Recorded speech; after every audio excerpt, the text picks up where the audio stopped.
13 जुलाई 1992 का वो दिन था जब आंध्र प्रदेश के मछलीपट्टनम के एक छोटे से गांव में एक बच्चे का जन्म होता है।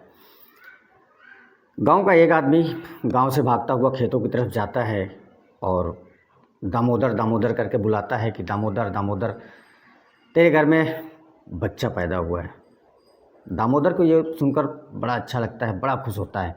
वो सीधा भागकर वहाँ से शराब के ठेके पे जाता है तो शराब के ठेके वाला उसको क्वार्टर पकड़ाता है तो वो उसको इशारे में बोलता है क्वार्टर नहीं, फुल चाहिए। फुल लेके वहाँ से पीता हुआ घर आता है। घर आता है, आने से घर में देखता है सब शांत बैठे हैं और वो खूब खुशी से झूम रहा होता है, नाच रहा होता है। तभी वहाँ एक बैठी महिला बोलती है कि दामोदर एक बार बच्चे को ढंग से देख तो ले। दामोदर उस बच्चे को नीचे देखता है और बोलता हाँ हाँ ठीक है बेटा है। फिर नाचने लगता है। फिर बीच में से कोई बोलता है एक बार ढंग से देख ले। फिर जब उसकी निगाह पड़ती है तो बच्चे की आँख शायद ख़राब थी और इन सब के बीच में मैं अपने बच्चे के लिए बहुत कुछ सोच चुका था। मेरा बेटा श्रीकांत बनेगा, इसका नाम श्रीकांत होगा। श्रीकांत वो जो बैट्समैन था उसके जैसा बनेगा। तो दोस्तों आज इस कहानी को हम बड़े पर्दे पर देख चुके हैं और उसी के बारे में हम बात करेंगे। चैनल पे आप नए हैं तो चैनल को सब्सक्राइब जरूर कर लें और बेल आइकन को प्रेस करके ऑल का नोटिफिकेशन वाला बटन जरूर दबा लें। तो आइए शुरू करते हैं। जब वो बच्चा बाप के हाथ में होता है और बाप को पता चलता है कि ये अंधा है, ये देख नहीं पाएगा, तो थोड़ा सा उसको दुख होता है। फिर दाएं बाएं के लोग उसको उकसाते हैं, बोलते हैं कि बच्चे को जहाँ से आया वहीं वापस भेज दे, ये कर दे वो कर दे, मतलब दुनिया भर की बातें बोली जाती हैं। तो बाद में वो भी आ जाता है लोगों की बातों में और उसको एक गड्ढा खोद के उसमें दफन करने वाला होता है। उसकी माँ बोलती है कि सुनो जी, बच्चा तो हमारा ही है, हम इसको जैसे तैसे करके इसको हम पाल ही लेंगे और हम दूसरा पैदा कर लेंगे। इस बात को सुनकर दामोदर मान जाता है और उस बच्चे को लेकर घर वापस आ जाते हैं। फिर धीरे धीरे कहानी आगे बढ़ती है। बच्चा थोड़ा बड़ा होता है, फिर स्कूल में लड़ाई झगड़ा होती है। बाप उसका बोलता है कि बेटा भाग क्यों नहीं जाता, तो बोलता बेटा मैं पापा मैं भाग तो नहीं सकता, लड़ ज़रूर सकता हूँ। ये था उसका विज़न कि मैं भाग नहीं सकता लेकिन लड़ तो सकता हूँ। कहानी में और आगे बढ़ते हुए उसको ब्लाइंड वाले स्कूल में भर्ती कराया जाता है। वहाँ उनको एक टीचर मिलती है ज्योतिका। अब वो उसकी देख रेख में, लड़का बहुत तेज़ था, देख रेख में सब कुछ होने लगता है, पढ़ाई चलने लगती है। अचानक से एक किसी दिन स्कूल में फंक्शन होता है, स्कूल के कुछ अधिकारी आए हुए थे बोर्ड से, तो वहाँ उन सब की पोल खोल देता है कि स्कूल में आप पैसा तो भेजते हैं लेकिन आधा पैसा हम पर होता है, आधा पैसा जो है वो टीचरों के ऊपर खर्च होता है। मेनू में होता है मटन बिरयानी, चिकन बिरयानी, लेकिन हमको मिलता है दाल चावल। बाकी बिरयानी तो इनके लिए बनता है। रोज़ मुर्गे की बनने की खुशबू आती है। यह सुनकर भाई अब वहाँ की पोल तो खुली गई थी, लेकिन उस समय नहीं, रात में उसको वहाँ से भगा देते हैं। जैसे तैसे करके हाई स्कूल करता है। हाई स्कूल करने के बाद वह इंटर में एडमिशन के लिए एंट्रेंस देने की कोशिश करता है। तो वहाँ पे एंट्रेंस देने का जो वो था कि वहाँ पे अब ब्लाइंड बच्चे नहीं पढ़ सकते हैं। वहाँ नहीं, पूरे भारत में वही था, नॉर्मल एजुकेशन सिस्टम में आप ब्लाइंड बच्चों को नहीं पढ़ा सकते हैं। वहाँ कोई ऐसा कुछ रूल नहीं था।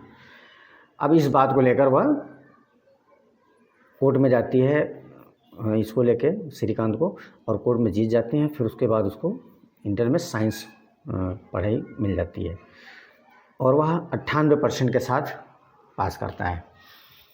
अब आगे बात आती है कि टीचर पूछती हैं कि अब क्या करना है, तो बोलता है आईआईटी करना है।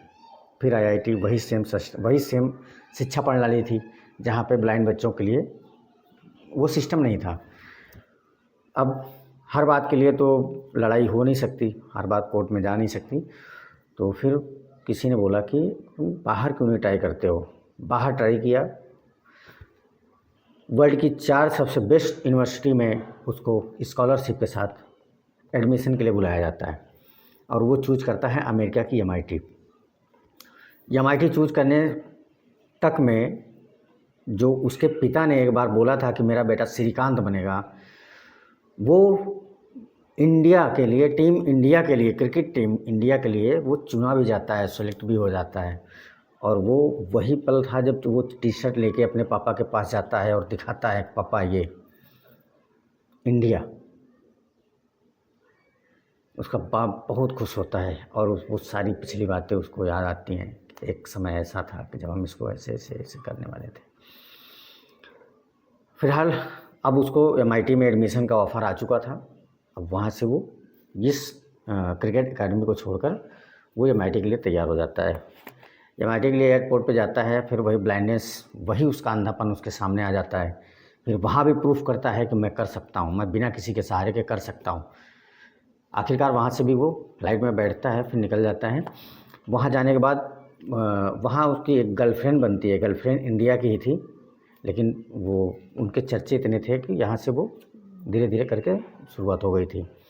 और वो थी स्वाति, जो बाद में उनकी वाइफ भी बनी 10 साल अफेयर के बाद। और ये सारी घटना एकदम रियल है। और इसमें जितने पात्र हैं, जितने पात्र को दिखाया गया है, निर्देशक तुषार हीरानंदानी ने बहुत गजब की कास्टिंग करी है और बहुत अच्छे से दिखाया है। राइटर जगदीप सिंधु और सुमित पुरोहित इस मूवी को एक नेक्स्ट लेवल पे ले जाते हैं।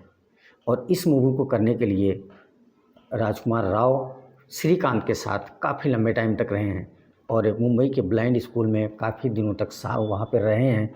और वहाँ को उन्होंने अच्छे से डीप एनालिसिस किया है कि एक अंधा आदमी, एक अंधा मतलब सिस्टम, समाज कैसे रहता है, कैसे रिएक्ट करता है।